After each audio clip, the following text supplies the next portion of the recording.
Christ the Lord is risen today.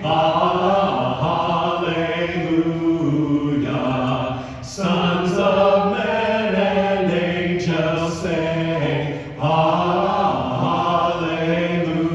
Hallelujah. Raise your joys and triumphs high. Hallelujah. Sing ye heavens and earth reply. Hallelujah. Lives again our glorious King. Hallelujah. Where, O death, is now thy sting? Hallelujah. Was he died our souls to save? Hallelujah. Where thy victory, O great. Hallelujah. Love's redeeming work is done. Hallelujah. For the final battle won. Hallelujah. Death in vain forbids his rise. Hallelujah. Christ hath opened paradise. Hallelujah. Soar we now where Christ hath led. Hallelujah. Following our exalted head. Hallelujah. Make thy light, my King, we rise. Hallelujah. Ours the cross, the grave, the skies. Hallelujah. Then sings my soul, my Savior God, to thee. How great thou art! How great thou art! Then sings my soul, my Savior God, to thee. How great thou art! How great thou art! When Christ shall come with shout of acclamation and take me home, what joy shall fill my heart? Then I shall bow in humble adoration and there proclaim, my God, how great thou art. Then sings my soul, my Savior God, to thee. How great thou art! How great thou art! Then sings my soul, my Savior God, to thee. How great thou art! How great thou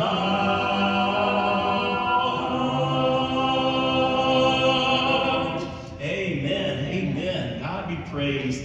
Okay, don't you think that it would be appropriate that we stand in honor of our God, That'll work. who was willing to die for us? Amen. I mean, think about that. Of all the gods that people have created all over ages. Never was a God created that was willing to die for his children. Thank you, Lord Jesus, so much that you were willing to come and die in our place, that our sins could be forgiven of us. We thank you for not only dying, but for conquering death on our behalf, that we might live forever with you. And we praise you this morning for doing just that. In Jesus' name we pray. Amen. Amen. And remain standing as we sing of the resurrection of Jesus.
Find in me thine all in all.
noticed this Easter that I do not remember seeing any other Easter in the past. Person after person after person have said at the store and everywhere, have a happy Easter. Really? I mean, it's almost been like Merry Christmas, and about that comment. Thank you, Lord. Because what's happening in my little mind, what's happening is society is realizing the mess that we're in, and they're realizing subconsciously, I don't think they're doing it consciously, but subconsciously they're crying out because the only hope for America is God. In Christ alone, our hope is found. Because He is my light and my strength and my song. Let's sing.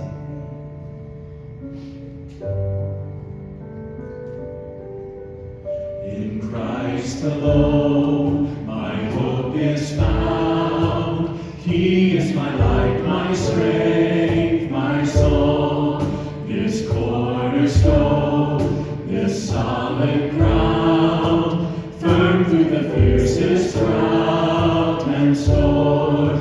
What heights of love, what depths of peace, when fears are still, when striving cease.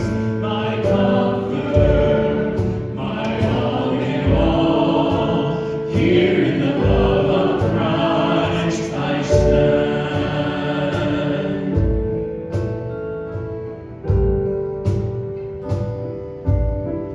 In Christ alone, who took on flesh, fullness of God in helpless babe, this gift of love and righteousness, scorned by the ones He came to save, till on that cross as Jesus died, the wrath of God was satisfied.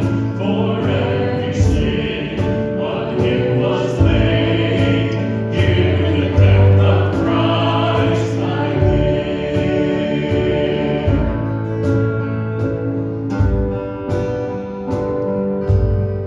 There in the ground His body lay, light of the world by darkness slain, then bursting forth in glorious day, up from the grave He rose again, and as He stands in victory, since curse has lost its grip on me, for I live and He is mine, bought with the precious blood of Christ.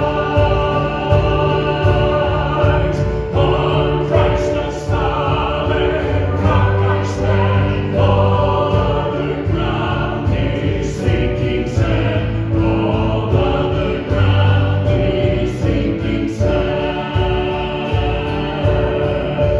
On Christ the solid rock I stand, all other ground is sinking sand, all other ground is sinking sand.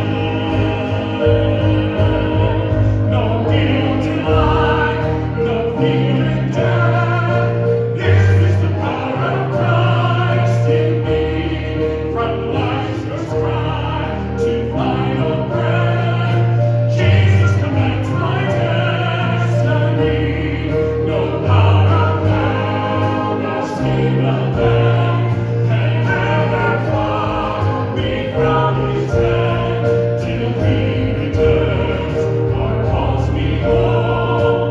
Here in the power of Christ I'll stand. Here in the power of Christ I'll stand. Here in the power of Christ I'll stand. You may be seated. Hope of Christ's resurrection being one in Him. is our resurrection someday too.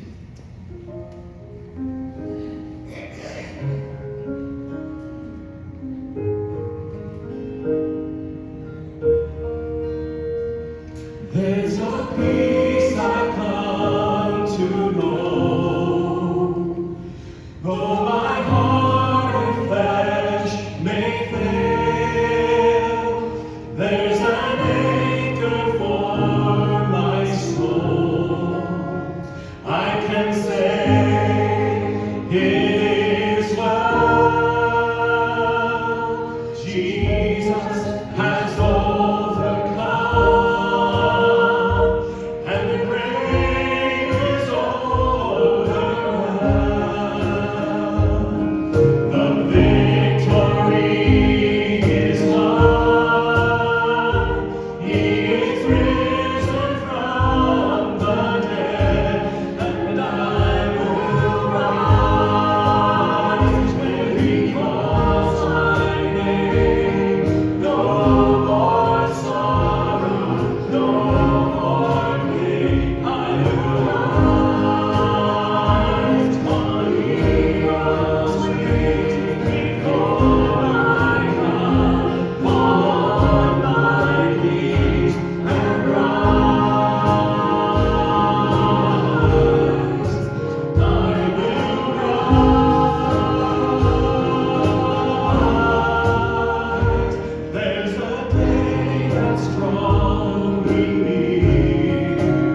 for the hope of the resurrection of Jesus Christ. We want to give you all the glory and live worthy of your calling through the power of the Holy Spirit that will one day resurrect us to be with you forever. It's in that powerful name we pray. Amen. Why do you search for the living from among the dead? He's not here. He is risen, Just as he said. Amen? Amen. A man took a vacation to Israel with his wife and mother-in-law. During their time in the Holy Land, his mother-in-law unexpectedly passed away. The following day, the husband met with the local undertaker to discuss funeral plans. In cases like these, there are a couple of options to choose from, the undertaker explained. You can ship the body home for $5,000, or you can bury her in the Holy Land for just $150. The man took a minute to think about it and then announced his decision to ship her home. The undertaker, intrigued by his decision, said, "Well, that's an interesting choice. Can I ask, why would you pay $5,000 to ship your mother-in-law home when you could easily bury her here for $150? The man promptly replied, "About 2,000 years ago, a man died and was buried here. 3 days later, he rose from the dead, and I just can't take that chance." That is no indication of my mother-in-law, but no, it's a funny story that shares the fact that many people are aware of the power of Jesus being raised from the dead. However, the reality is that Jesus' resurrection is more than a story. It was and still is the most important, the most significant event in all of human history. And the best part is we can know with confidence that as Christians we will be resurrected and spend eternity with Jesus. So this morning we'll be looking at 3 separate passages of New Testament scriptures that provide living, giving truths as they tell of the impact of the resurrection of Jesus Christ. So with your handout, we'll be focusing on 3 main words of emphasis: restoration, requirement, and response. So let's begin by looking at how the resurrection provides sinful humans the opportunity to be restored to their good and faithful Creator. We'll begin by digging into 1 Peter chapter 1, verse 3. Blessed be the God and Father of our Lord Jesus Christ. According to his great mercy, he has caused us to be born again to a living hope through the resurrection of Jesus Christ from the dead. Mercy, new birth, hope that is alive and forever. So the first point on the outline is only God's mercy. Only his mercy can initiate our restoration and reconciliation with the holy God. God must come near. In fact, 2 Timothy chapter 1, he has saved us and called us to a holy life. Why and how? Well, it's not because of anything that we have done, but because of his own purpose and grace. The grace was given us in Jesus Christ when? Before the beginning of time. That's glorious. A God who's sovereign and powerful and holy wants us to be holy, but he initiates, because in and of ourselves we cannot come back to God through works.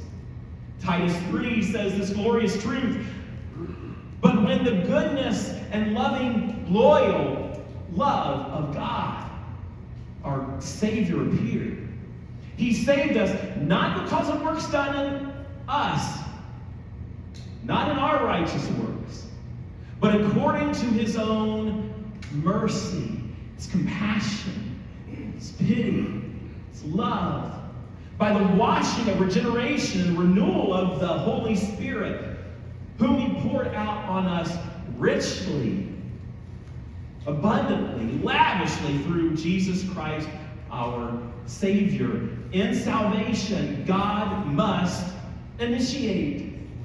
He did at Christmas, amen? When He incarnated to become with us, He tabernacled with us in the flesh.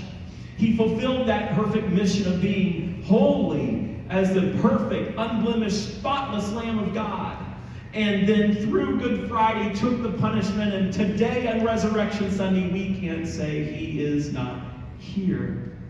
God must initiate. He must make the first move. We are helpless to save ourselves. Our rescue is entirely dependent on the grace and mercy of a loving God.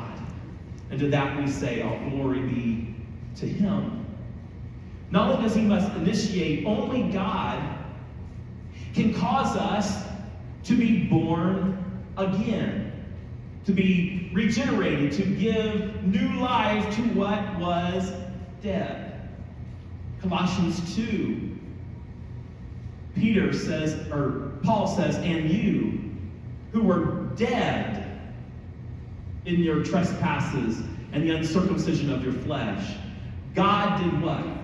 He made alive together with Him, union with Christ, having forgiven us all our trespasses, all of our sins, all of our iniquities, by canceling the record of debt that stood against us with its legal demands. And what did He do? He set it aside by nailing it to the cross.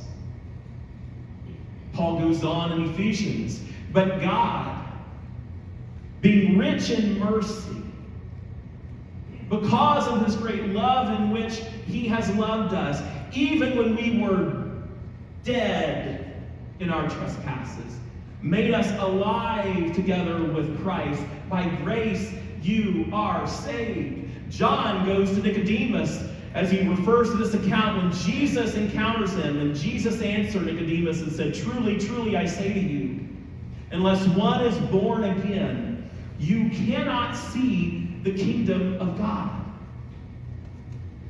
But to all who did receive Him, who believed in the name of Jesus Jesus gave the right to become children of God, who were born not of blood, nor of the will of the flesh, nor of the will of man, but of God.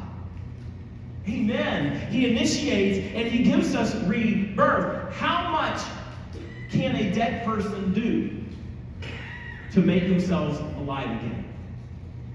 My dad's been in the funeral business for 55 years now, something like that. Crazy. He's an undertaker. I haven't seen one yet that, he's embalming someone. He's like, oh, hey, how are you doing? They can't make themselves alive again. Nothing can a dead person do to make themselves alive. And so from that fact, we are not to think too much of ourselves. Left to our own devices and to our own efforts, we are dead in relation to earning salvation. We can never think too much of Jesus. We can never think too much of Jesus. He and He alone is the reason we have life. And we must never think too little of the call to share His gospel with those around us. For we have been given the inestimable privilege of being the means by which Jesus calls dead people to come out of their spiritual grave and discover eternal life with Him. That is a great privilege. So the question begs, to whom are you being prompted to share Jesus with? Who is God speaking to you to share this great news of restoration, of God coming near, of God initiating, of God giving this rebirth through the Spirit?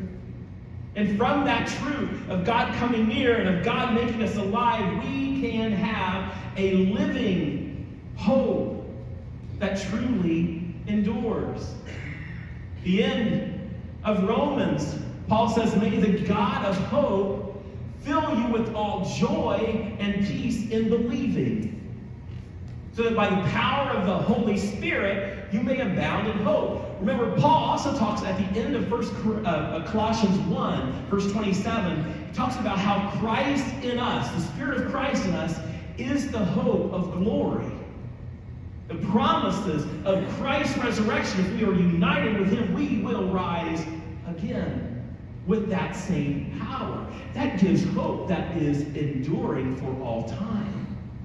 The writer of Hebrews in chapter 6, we have this as a sure and steadfast what? Anchor. What do anchors do? They hold fast. They make sure you're stuck, to be tethered. You're not moving. We have this as a sure and steadfast anchor of the soul. A hope that enters into the inner place behind the curtain. Remember the Holy of Holies. It's where Jesus has gone as a forerunner on our behalf. He is our high priest, according to the order of Melchizedek. We have a high priest who has come in, and now through his work, we can be covered in his righteous life. That is living hope. He keeps his promise. He is faithful. So we've highlighted in restoration the glories of God in the resurrection of Jesus that will bring restoration to sinful humanity. If restoration is possible through this death and burial and resurrection, then what is the requirement for being restored? What must we do? So here's the question. What do I need to do to get this living hope?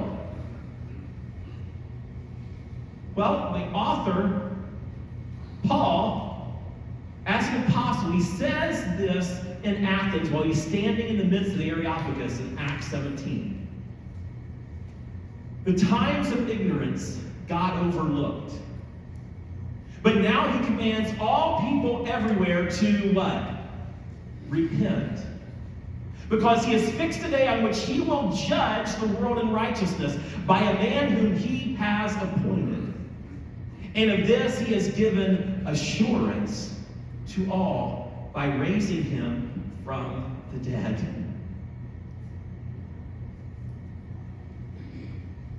Repentance is the key requirement. Repentance. David Jeremiah, he's a well-known author, pastor, teacher. He wrote a devotional entitled Smell a Rat from his Turning Points magazine devotional for April this year. It's a great little devotional. This is what he says.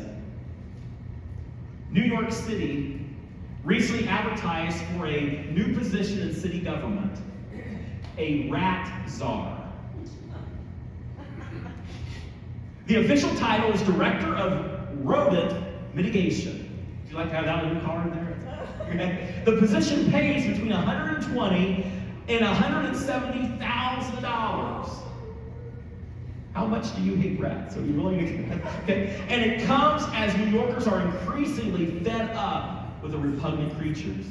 Down the dark alleyways and the basements, though, of our hearts, the devil wants to create an environment where all kinds of nasty thoughts and habits, addictions, and attitudes can multiply. It's the Lord who knows how to shine a bright light into the hidden reaches of our personalities and perfect that which concerns us. God is perfecting us, completing us. Psalm 138:8, David Jeremiah writes, "The Lord will perfect that which concerns me." So how wonderful to know that one day the heavenly process will be complete and will be perfect. But until then, let's work to eradicate sin and sinful habits. Let's live with the increasing holiness while we anticipate the day that we will be pure and perfect and sinless and beyond the reach of temptation. Oh, I'm looking forward to that day. Then we will worship and serve him perfectly and forever. I love this last line. We never want to look at any area of our life and say, rats. So if you want that rat czar position, sign up there. So, Kevin DeYoung, in his book, A Whole Inner Holiness, says there is a gap between our love for the gospel and our love for godliness. He says, brothers and sisters, this must change. Repentance is a change of mind that results in a change of action. It requires a forsaking of the old self and the putting on of our new self, made alive through the Spirit of Jesus Christ. We forsake, we put on, we put off, we become new. Repentance and faith can be understood as two sides of the same coin. Now think about this. Repentance and faith. It's impossible to place your faith in Jesus Christ as a Savior without first changing your mind about your sin and about who Jesus is and about what he has done. Whether it is repentance from willful rejection or repentance from ignorance or disinterest, it is a change of mind. Biblical repentance in relation to salvation is changing your mind from rejection of Christ to faith in Christ. And we have tasted the fruit of repentance and a life that is changed through faith in the power of the Holy Spirit. So not only is repentance a requirement, Christ, according to this passage, has been appointed for judgment. He is the judge. Hebrews 9:27, as justice has been appointed for man to die once, and after them comes what? The judgment. It's inevitable. It's in God's economy. Our actions will be held accountable. Acts 10:42. And he commanded us to preach to the people and to testify that Jesus is the one, he, appointed by God, to be judge of the living and the dead. And to this end, Christ died and lived again, that he might be Lord both of the dead and of the living. Here's the reality. So then each of us will give an account of himself to God. Why? For God will bring every deed into judgment with every secret thing, whether good or evil. No creature is hidden from his sight, but all are naked and exposed to the eyes of him to whom we must give account. The Bible is very, very clear that Jesus is our righteous judge. And although people try to minimize Jesus as being just a good role model, a noble example, a sacrificial leader, the Word of God boldly proclaims that we all will face the one.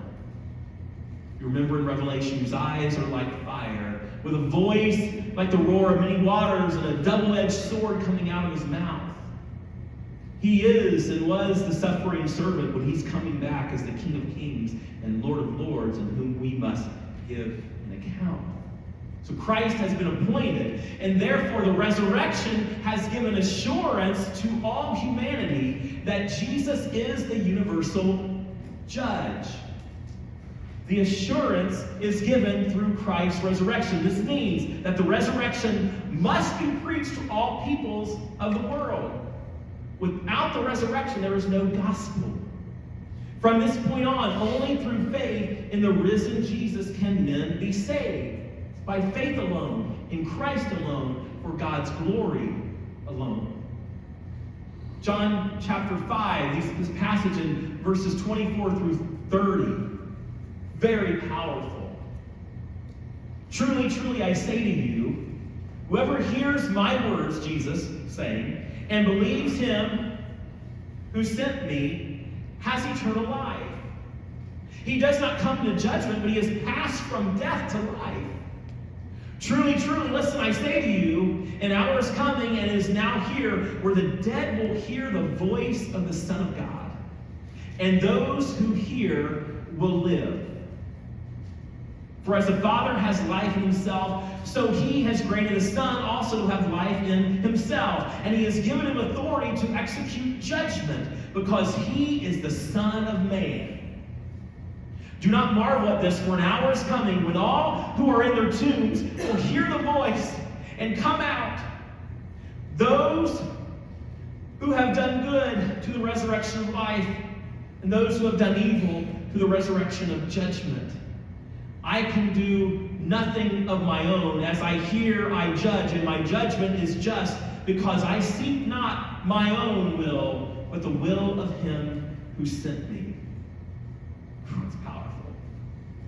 Christ's judgment is just and is good and brings glory to the Father. For those who place their faith in Jesus, we will be judged for what we have done with the new life he has given us. It's not the great white throne judgment, but it's the bema seat, the judgment seat of Christ. But we're still going to give an account, for we all must appear before this seat, so that each one may receive what is due from what he has done in the body, whether good or evil. In Acts chapter 10, that next verse that I read earlier, to him all the prophets bear witness that everyone who believes in him receives what? Forgiveness through sins, of sins through his name. We don't have to fear when we have faith in Christ alone. There is now no condemnation for those who are in Christ Jesus. For the law of the Spirit of life has set you free in Christ from the law of sin and death. That's the power of the resurrection. What then shall we say to these things? God is for us. Who can be against us? He who did not spare his own Son, but gave him up for us all, how will he also with him graciously give us all things? Amen?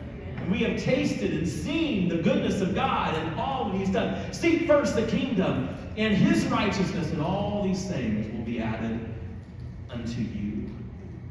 So far, we have seen how God has initiated our way for our restoration and reconciliation with him. And then repentance is that requirement for us to receive this amazing act of grace and mercy.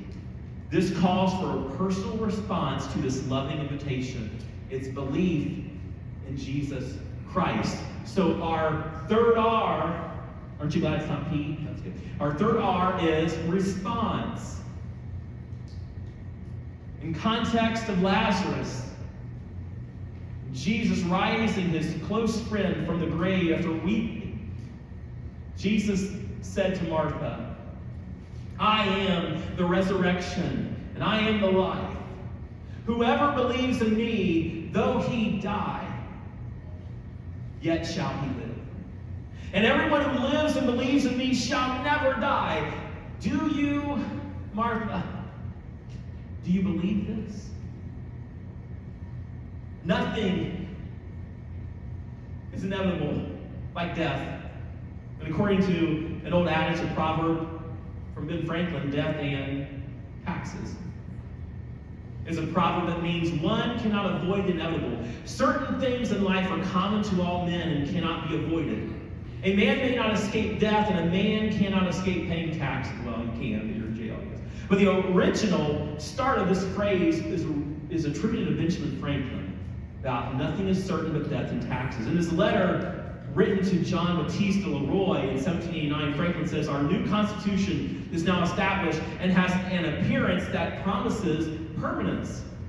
But in this world, nothing can be said to be certain except death and taxes. And so if the Lord tarries, we all will face death.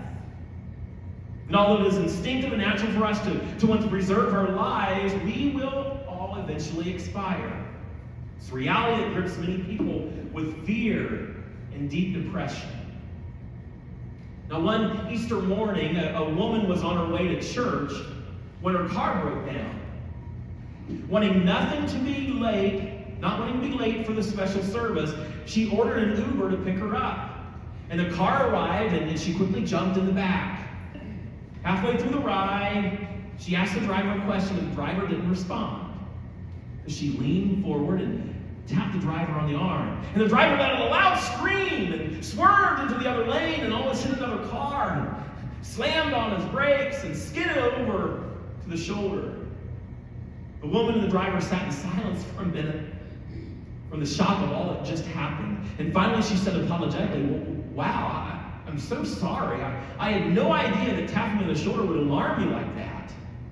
To know, you really didn't do anything wrong, the driver said. It's just that it's my first day driving Uber. You see, for the past 25 years, I've been driving a hearse. That would rock your world a little bit. It's often scary or uncomfortable to discuss death. But as Christians, we have hope in knowing that Jesus has overcome death and conquered the grave. Because of his victory, we have nothing to fear. The writer of Hebrews in chapter 2, verse 14 and 15.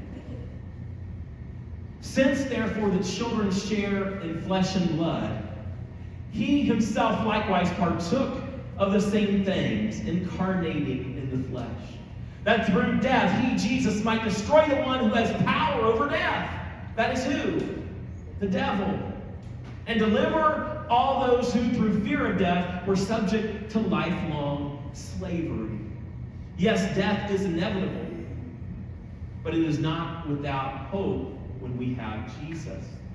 Because eternal life is truly knowing the one God, Creator and Lord.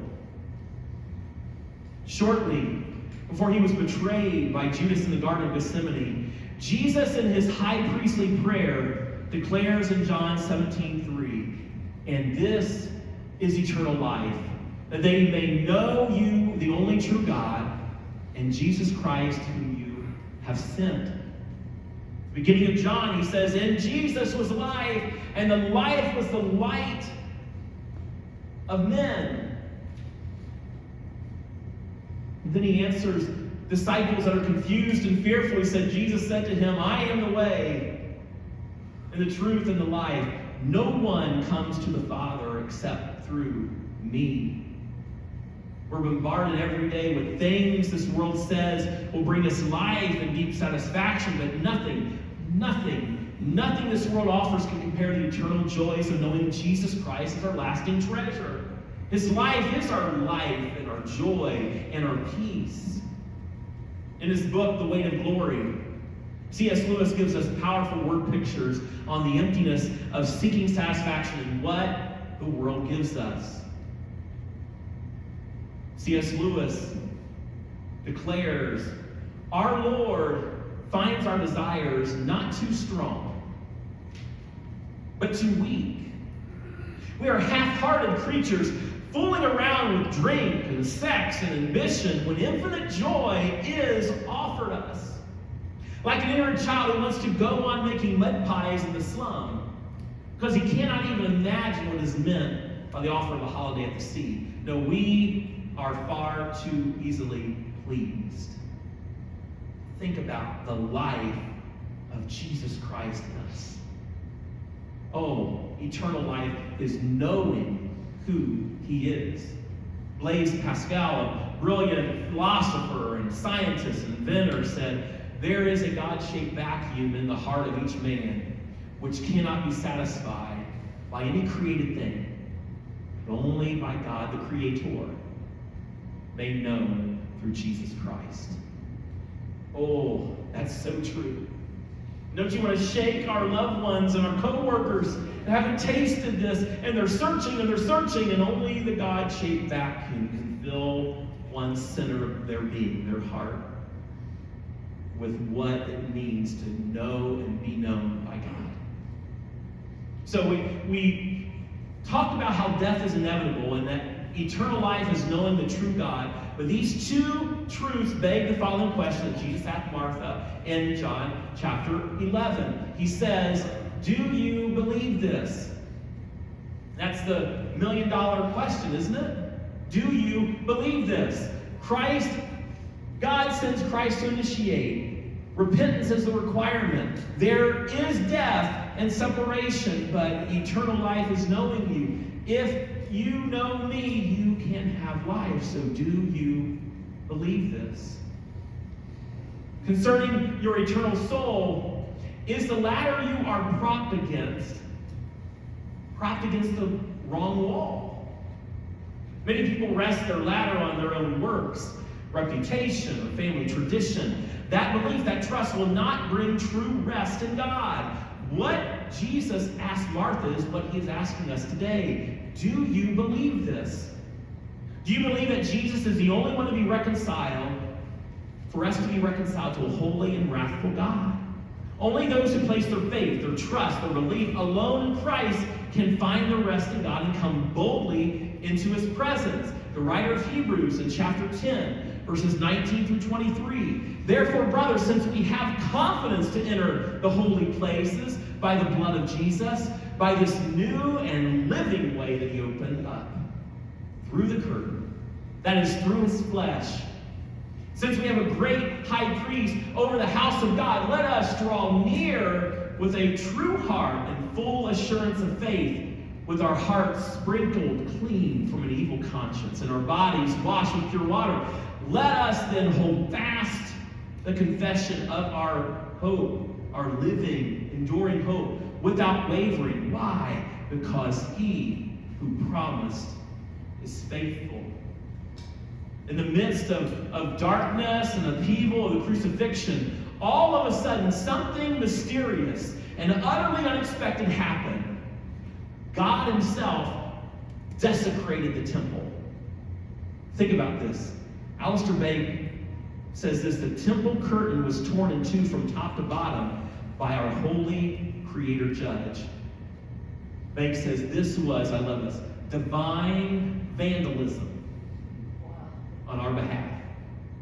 Divine vandalism. I now, through Jesus, am opening up this new and living way. No more curtain, no more division, no more priests, no more rituals. It's Christ. We don't have to be sidetracked by any of that anymore. Jesus Christ was the veil in the Holy of Holies, and through his death, the faithful now have free access to God. The veil in the temple was a constant reminder that sin renders humanity unfit for the presence of God. And the fact that the sin offering was offered annually and countless other sacrifices repeated daily showed graphically that sin could never be atoned or erased by mere animal sacrifices. Jesus Christ, through his death, has removed the barriers between God and man, and now we may approach him, as the writer of Hebrews says, with confidence and with boldness. Since then we have this high priest in Jesus, who has passed through the heavens, Jesus, the Son of God. Let us hold fast our confession. We do not have a high priest who is able to sympathize with our weaknesses. Amen? But one who in every respect has been tempted as we are, yet without sin. So let us then with confidence draw near to the throne of grace, and we may receive mercy, find help in our time of need. So in closing, J.C. Ryle describes what true rest in God looks like. He says, true rest is the privilege of all believers in Christ. Some know more of it, some less. Some feel it only at a distant interval, but some feel it almost always. But few enjoy the sense of it without many a battle of unbelief and many a conflict with fear. But all who truly come to Christ know something of this rest. Ask them, with all their complaints and doubts, whether they would give up Christ to go back to the world. And you will get only one answer. Weak as that sense of rest may be, they have got hold of something which does them good. And that's something they cannot let go. Faith, J.C. Ryle says, simple faith, is the one thing needful in order to possess Christ's rest. Faith in Christ is the grand secret of happiness. Neither poverty, nor ignorance, nor tribulation, nor distress can prevent men and women feeling rest of soul if they will only come to Christ and believe. So will you come to Christ and believe? Those of you who have placed their faith, talk to your loved ones. Will you come to Christ and believe? He's the only source of true rest in God. Let's pray. Father, what a joy to know that you have initiated and have come here to restore and reconcile a sinful humanity to a holy God. And that through repentance and changing of one's mind through the power of the Holy Spirit, we can be reborn and given new life, eternal life, knowing you. So help us, Lord, to have a faith that rests solely in the finished work of Jesus Christ. And it's in that gracious, powerful, saving name of Jesus we pray.